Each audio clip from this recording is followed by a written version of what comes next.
In the midst of the drug war, the Mexican cartels not only fight for territories and wealth, they wage a psychological battle, employing torture methods so brutal that they verge on the unbelievable. These practices are not merely executions, they are messages of absolute power, delivered through human suffering. It is these torture methods of the Mexican cartels that you will see today. Dismemberment is widely reported as one of the most brutal methods of torture and execution used by Mexican cartels. These groups employ tactics of extreme violence as a way to intimidate rivals, maintain control over territories, and send messages of power. In addition to dismemberment, there are other equally cruel methods, such as the psychological terror war, which involves displaying mutilated bodies in public places or recording videos of these atrocities for internet dissemination. These acts serve as terror propaganda and as a tool to coerce both enemies and local populations. This extreme violence is often directed at members of rival cartels, informants, or people who refuse to collaborate.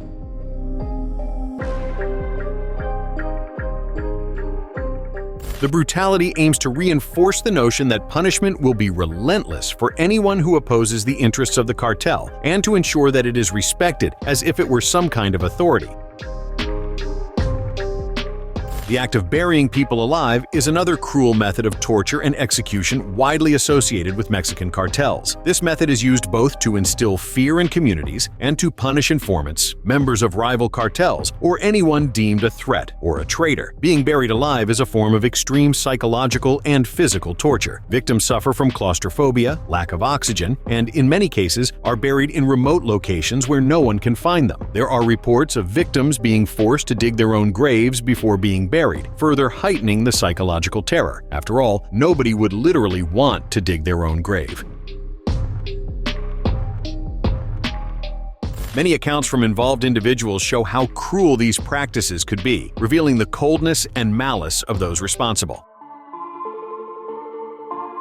Cannibalism, which can often be forced, is indeed one of the most terrifying and inhumane methods attributed to Mexican cartels in contexts of torture and humiliation. In extreme situations, victims are mutilated and forced to consume parts of their own bodies or the bodies of others, often while being filmed for intimidation purposes. In addition to physical torture, this practice also functions as a form of psychological devastation. A notorious case related to this involves the group known as Los Zetas, famous for their brutality. They allegedly used cannibalism as an initiation ritual for new members, forcing them to eat human flesh as proof of loyalty and to eliminate any empathy or fear they might have. This practice, like the others, is an extreme manifestation of the terror that cartels use to consolidate control over their territories and keep entire communities silent. After all, no one in their right mind wants to go through that kind of torture.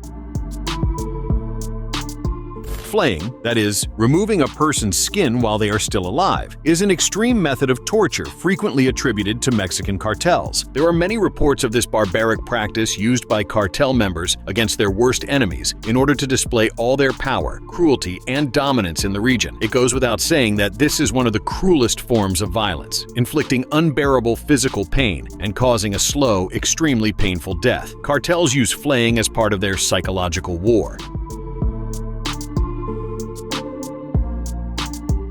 Besides committing the act, they often display flayed bodies in public places or record videos to spread terror and send clear messages to rivals, authorities, or local communities.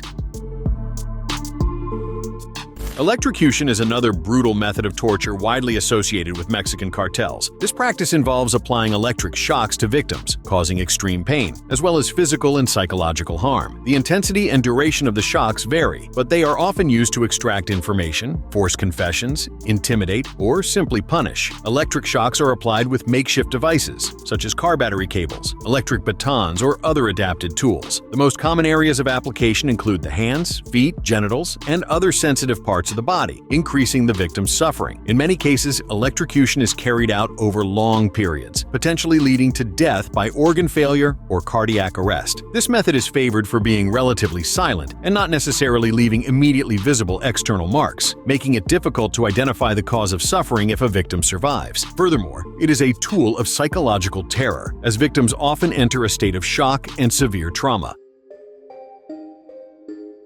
Forced tooth extraction is also on the list of particularly cruel and painful torture methods employed by Mexican cartels to inflict extreme physical suffering and cause psychological terror. This method involves pulling out the victim's teeth without anesthesia, using rudimentary tools like pliers, knives, or even improvised objects. According to accounts, tooth extraction is often used as a way to punish, humiliate, or intimidate, as well as to obtain information or force confessions. The intense pain, combined with the sound and sensation of removal, causes a devastating psychological impact, leaving the victim in a state of shock and panic.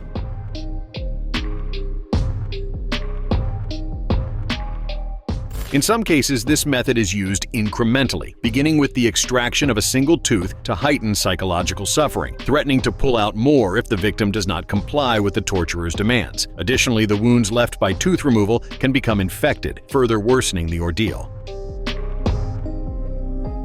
The torture method known as hot pepper is an extremely cruel practice attributed to Mexican cartels, including reports involving the children of the notorious trafficker Joaquin El Chapo Guzman, founder of the famous Sinaloa cartel. This technique consists of introducing extremely spicy peppers, such as habaneros or equivalents, into sensitive parts of the victim's bodies, like their eyes, mouth, nose, or genitals. The idea is to cause intense, unbearable pain due to the chemical properties of capsaicin, the compound responsible for the pepper's heat. When applied to mucous membranes or open wounds, the pain can be excruciating, accompanied by burning, swelling, and in extreme cases, suffocation from inflamed airways. According to information, the children of the well-known trafficker, who was sentenced to life in prison in the United States, continue to lead the Sinaloa cartel and use this type of torture on their rivals. Reports indicate that in some cases, victims were tied up or immobilized, and the torturers made sure to prolong the agony by reapplying the method repeatedly.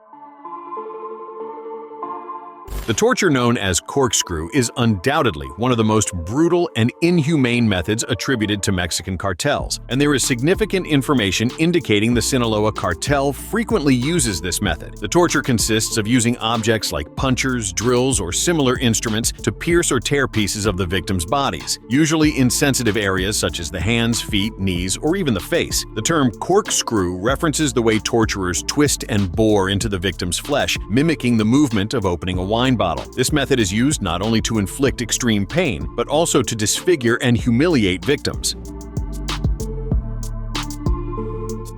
There are reports that victims are kept alive throughout the process, prolonging the suffering gradually, and of course, provoking immense psychological terror for the victim and those around them. Another reported form of cruelty that has become common is using victims as food for tigers or other wild animals kept as pets by cartel leaders. This practice is known for its brutality and symbolism, serving as a demonstration of absolute power and total dehumanization of the victims. Some cartel bosses like Joaquin El Chapo Guzman, his children who currently command the cartel left behind by their father, and other criminal leaders have been linked to this type of violence. Cartels often keep tigers, lions, and other exotic predators in captivity as symbols of status and power. Reports indicate that victims are thrown in alive or partially conscious into animal enclosures, guaranteeing an agonizing death while serving as spectacle for the torturers. Besides being a way to eliminate bodies without leaving a trace, this practice is also a symbolic declaration of domination, where human life is treated as disposable, and for that reason it has been used more frequently.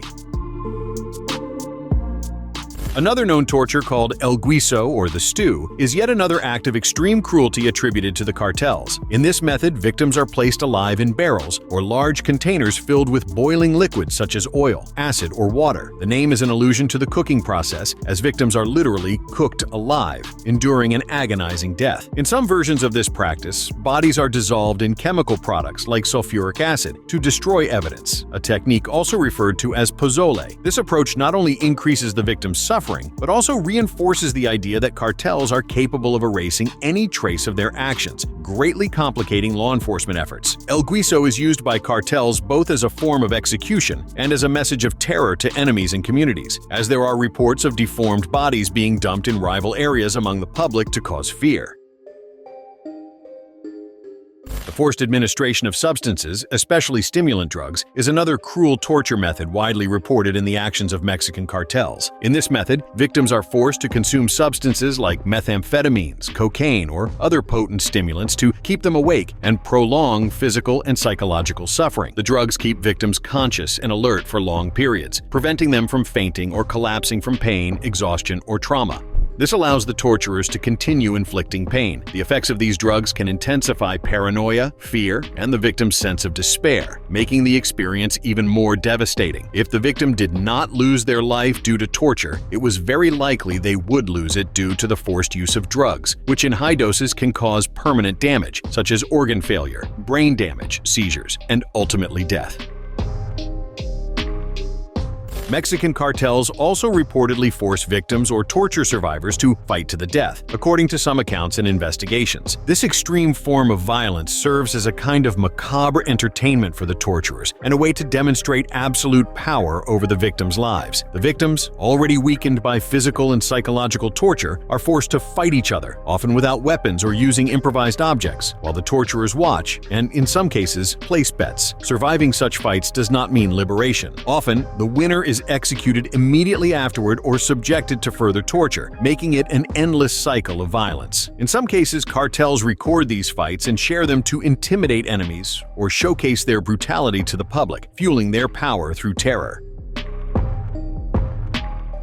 Waterboarding, or simulated drowning, is a torture technique that gained notoriety for its use in wars, especially in prisoner interrogations, and has been adopted by Mexican cartels for its cruelty and effectiveness in causing extreme suffering without necessarily killing the victim immediately. The method involves tying or immobilizing the victim lying down, usually on a flat surface. A cloth or towel is placed over the face, covering the nose and mouth, and water is poured continuously over the fabric. This creates the sensation of choking and drowning, leading to an extreme state of panic and psychological terror. Cartels have adapted this technique as part of their broad arsenal of torture methods, using it both to punish and to extract information from victims or members of rival cartels. In some cases, waterboarding is carried out in public or recorded to spread collective fear among rivals and the population at large. Subscribe to the channel for more videos like this.